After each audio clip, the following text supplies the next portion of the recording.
नमस्कार, आदाब, सत श्री अकाल। मैं जुनैद सोनू आप सभी का स्वागत करता हूं। आइए बात करते हैं कुछ रहस्यमयी स्थानों की। ऋषि मुनियों और अवतारों की भूमि भारत एक रहस्यमय देश है। यदि धर्म कहीं है तो सिर्फ यही है, यदि संत कहीं हैं तो सिर्फ यही है। माना कि आजकल धर्म अधर्म की राह पर चल पड़ा है, माना कि अब नकली संतों की भरमार है, फिर भी यहाँ की भूमि ही धर्म और संत हैं। एक बार ओशो ने जानकारी दी थी कि 1937 में तिब्बत और चीन के बीच बोकाना पर्वत की एक गुफा में 716 पत्थर के रिकॉर्डर मिले हैं। पत्थर के आकार में वे रिकॉर्ड हैं महावीर से 10,000 साल पुराने, यानी आज से लगभग 13,500 साल पुराने।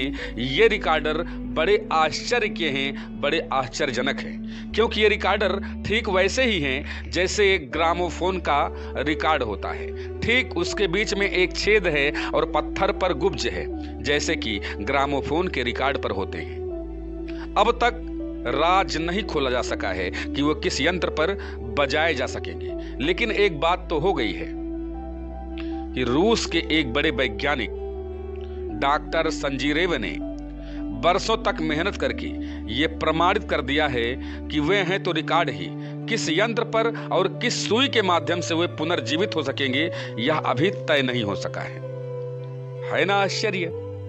अगर एक आध पत्थर का टुकड़ा होता तो संयोगिक से हो सकता है। 716 हैं, सब एक जैसे, जिनमें बीच में छेद है, सब पर ग्रुव्ज हैं और उनकी पूरी तरह सफाई धूल ध्वांस तक अलग कर दी गई। और जब विद्युत यंत्रों से उनकी परीक्षा की गई तब बड़ी हैरानी हुई।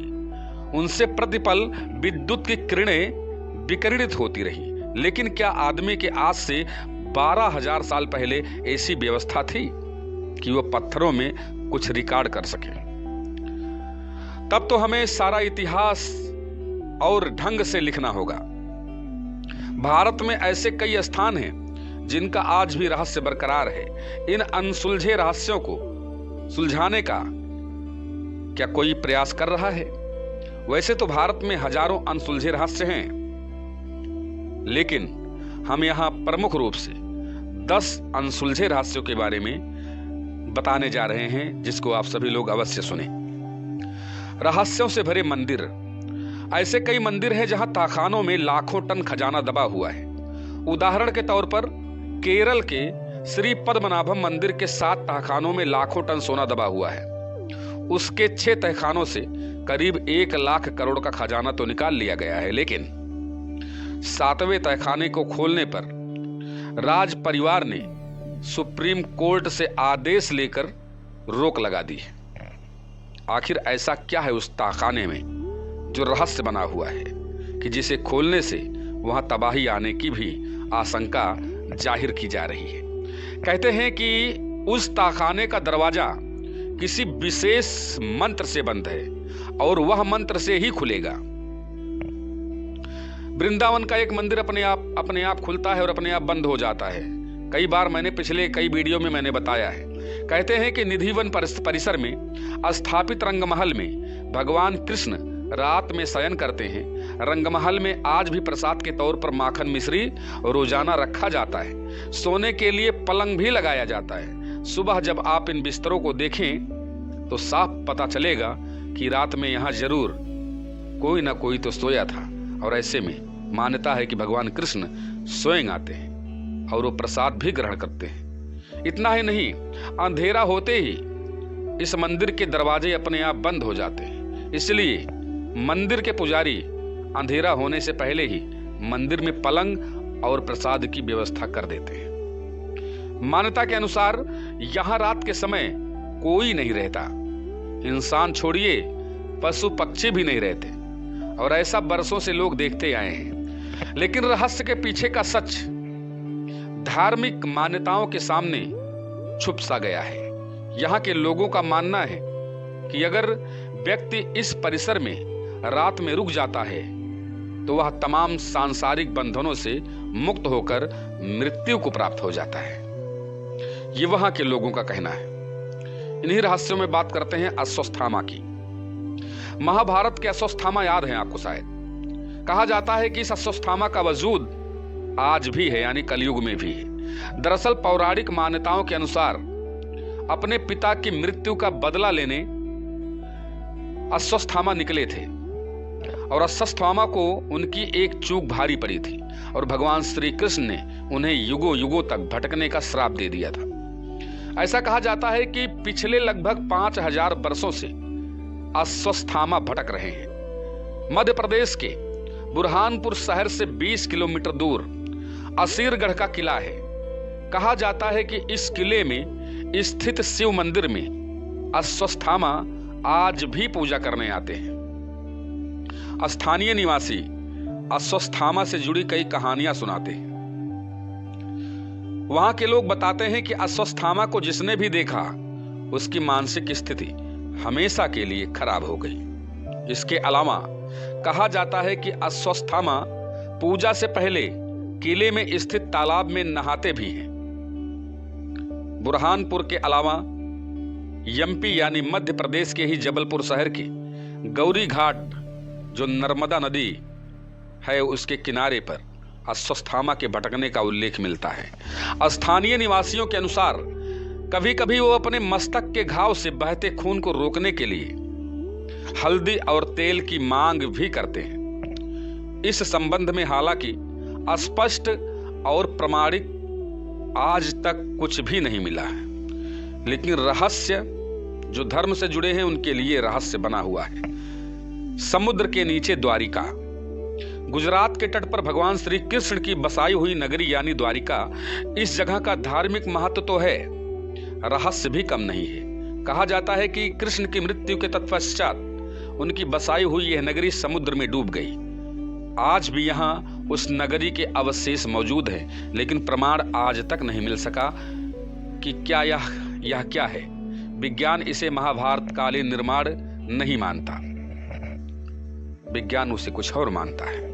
काफी समय से जाने माने शोधकर्ताओं ने यहाँ पुराणों में वर्णित द्वारिका के रहस्य का पता लगाने का प्रयास किया, लेकिन वैज्ञानिक तथ्यों पर आधारित कोई भी अध्ययन कार्य अभी तक पूरा नहीं किया गया है, यानी खोज अभी भी जारी है।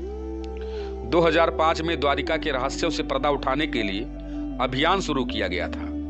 इस अभियान में भारतीय नौसेना ने मदद की थी।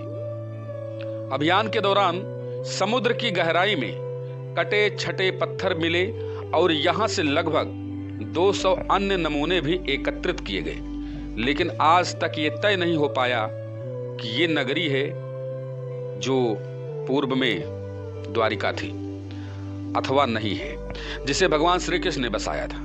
आज भी यहाँ वैज्ञानिक स्कूबा डाइविंग के जरिए समुद्र के गहराइयों में कैद इस रहस्य को सुलझाने में लगे हैं।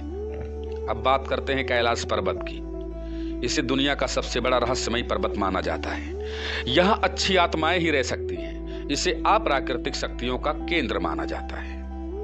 नाम कैलाश पर्वत। ये पर्वत पिरामिड नुमा आकार का है। वैज्ञानिकों के अनुसार ये धरती का केंद्र है, यानी धरती के बीचों बीच में है। यह एक ऐसा केंद्र है जिसे एक्सिस मुंडी कहा जाता है। एक्सिस मुंडी अर्थात दुनिया की नाभि या आकाशीय ध्रुव और भौगोलिक ध्रुव का केंद्र। ये आकाश और पृथ्वी के बीच संबंध का एक बिंदु है जहां 10 दिशाएं मिल जाती हैं। रूस के वैज्ञानिकों के अनुसार एक्सिस मुंडी वो स्थान है जहां अलौकिक शक्ति का प्रवाह होता है और आप उन शक्तियों के साथ संपर्क कर सकते हैं। ये सब रहस्यमय स्थान है। कैलाश पर्वत की संरचना कंपास के 4 दिक् बिंदुओं के समान है और एकांत स्थान पर स्थित है जहां कोई भी बड़ा पर्वत नहीं है। कैलाश पर्वत पर चढ़ना निषिद्ध है, पर 11वीं सदी में एक तिब्बती बौद्ध योगी मिलारेपा ने इस पर चढ़ाई की थी। रसिया के वैज्ञानिकों की ये रिपोर्ट यूएन स्पेशियल मैगजीन के 2004 के जनवरी अंक में प्रकाशित हुई थी। कैलाश पर्वत 4 महान नदियों के स्रोतों से घिरा है, सिंधु, ब्रह्मपुत्र, सतलुज और करडाली या फिर घाघरा कह सकते हैं, तथा 2 सरोवर इसके आधार हैं। पहला मानसरोवर जो दुनिया के शुद्ध पानी की उच्चतम झीलों में से एक है और जिसका आकार सूर्य के समान है तथा राक्षस झील जो दुनिया के खारे पानी की उच्चतम झीलों में से एक है और जिसका आकार चंद्र के समान है। ये दोनों झीलें और चंद्र बल को प्रदर्शित करती हैं, जिसका संबंध सकारात्मक और नकारात्मक ऊर्जा से है। जब दक्षिण से देखते हैं तो एक स्वास्तिक चिन्ह वास्तव में देखा जा सकता है। कैलाश पर्वत और उसके आसपास के वातावरण पर अध्ययन कर चुके रसिया के वैज्ञानिकों ने जब तिब्बत के मंदिरों में धर्म गुरुओं से मुलाकात की तो उन्होंने बताया कि कैलाश पर्वत के चारों ओर एक अलौकिक शक्ति का प्रवाह है, जिसमें तपस्वी आज भी आध्यात्मिक गुरुओं के साथ टेलीपैथिक संपर्क करते हैं। यह पर्वत मानव निर्मित एक विशालकाय पिरामिड है जो 100 छोटे पिरामिडों का केंद्र है। रामायण में भी इसके पिरामिड नुमा होने का उल्लेख मिलता है। यत यानी हिम मानव को देखे जाने की चर्चाएं होती रहती हैं। इनका वास हिमालय में होता है। हिम मानव जो जिसे लोग हिम मानव कहते हैं वो हिमालय में ही पाए जाते हैं, ऐसा लोगों का मानना है। लोगों का कहना है कि हिमालय पर यति के साथ भूत और योगियों को देखा गया है जो लोगों को मारकर खा जाते हैं, यानी वो नरभक्षी होते हैं। सोन भंडार गुफा का नाम शायद आप लोगों ने सुना हो। बिहार के राजगीर में छुपा है मौर्य शासक बिंबिसार का अमूल्य स्वर्ण भंडार। बिहार का एक छोटा सा शहर राजगीर जो कि नालंदा जिले में स्थित है, कई मायनों में महत्वपूर्ण भी माना जाता है। ये शहर प्राचीन समय में मगध की राजधानी था। यहीं पर भगवान बुद्ध ने मगध के सम्राट बिंबिसार को धर्मोपदेश दिया था। ये शहर बुद्ध से जुड़े स्मारकों के लिए विशेष रूप से जाना जाता है। इसी राजगीर में है सोना भंडार गुफा या सोन भंडार गुफा।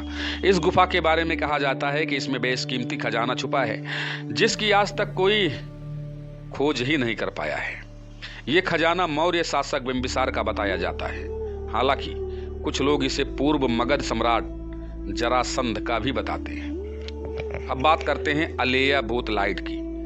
पश्चिम बंगाल के दलदली इलाके में कई बार रहस्यमयी रोशनी देखे जाने की जानकारी मिली थी।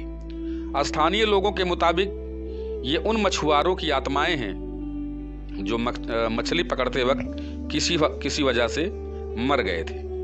लोग इन्हें भूतों की रोशनी भी कहते हैं। ऐसा भी कहा जाता है कि जिन मछुआरों को ये रोशनी दिखती है वो या तो रास्ता भटक जाते हैं और या ज्यादा दिन जिंदा नहीं रह पाते हैं।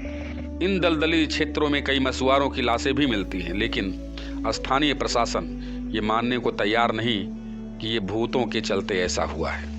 उनके मुताबिक मछुआरों के साथ अक्सर ऐसी दुर्घटनाएं होती रहती हैं। हालांकि अभी तक इस रहस्य से भरी गुत्थी को कोई सुलझा नहीं पाया है कि उनकी मृत्यु कैसे होती है जो वहां लाशें पाई जाती हैं। वैज्ञानिकों को अंदेशा है कि दलदली क्षेत्रों में अक्सर मीथेन गैस बनती है और वे किसी तत्व के संपर्क में आने से रोशनी पैदा करती है। हो सकता है वैज्ञानिक के भी तथ्य सही हो, लेकिन रहस्य अभी भी बरकरार है। बात करते हैं रूपकुंड झील की। यह नदी हिमालय पर्वत में स्थित है। इस तट पर मानव कंकाल पाए गए हैं।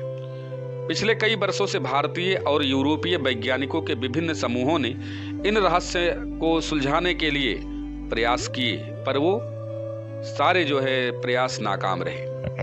भारत के उत्तरी क्षेत्र में खुदाई के समय नेशनल जियोग्राफिक यानी भारतीय प्रभाग को 22 फुट का विशाल नरकंकाल मिला था। 22 फुट का।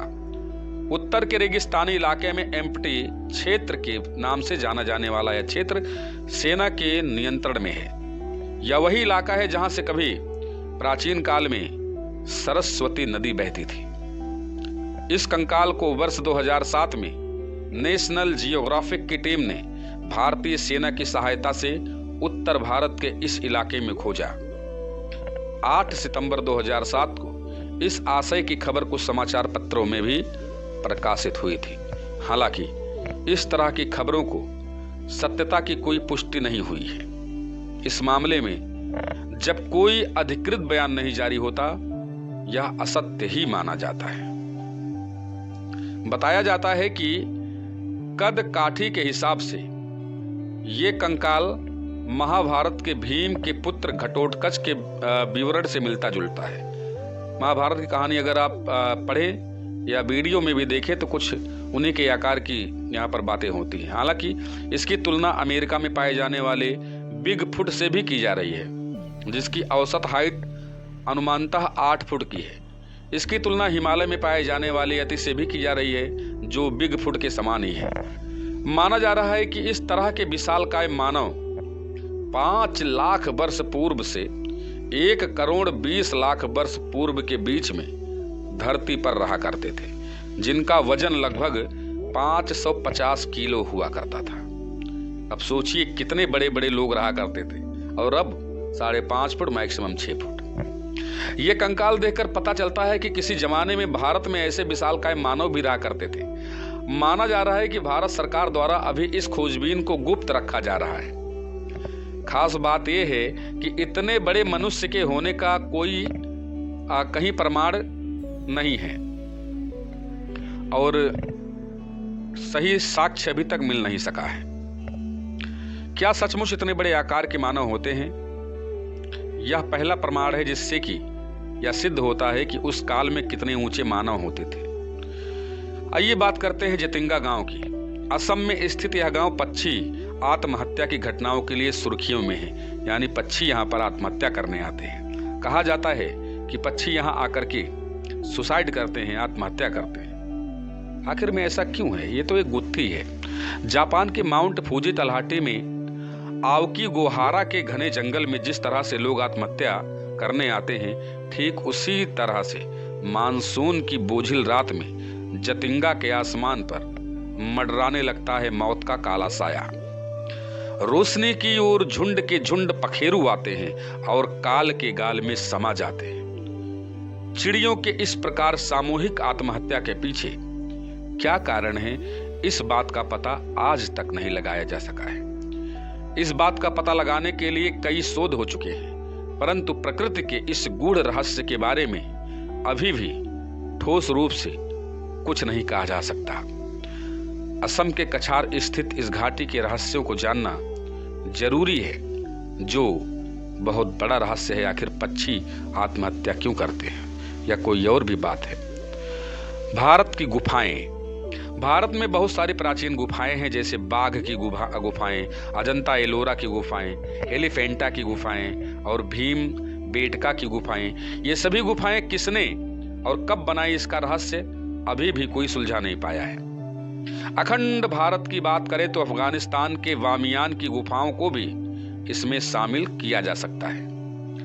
भीम बेटका में 750 गुफाएं हैं, जिनमें 500 गुफाओं में शैल चित्र बने हैं, यानी पत्थरों पर चित्र बने हैं। यहाँ की सबसे प्राचीन चित्रकारों को कुछ इतिहासकार 35,000 वर्ष पुराना मानते हैं, तो कुछ 12,000 साल पुराना।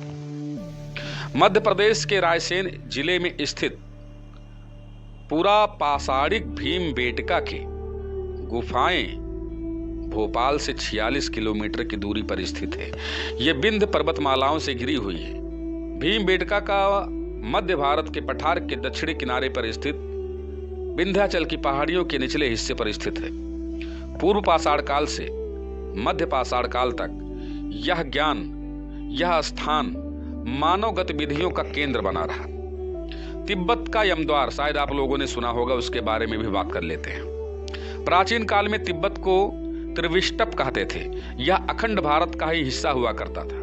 तिब्बत ने चीन को अपने कब्जे में ले रखा है। तिब्बत में दाराचेन से 30 मिनट की दूरी पर यह यम का द्वार है।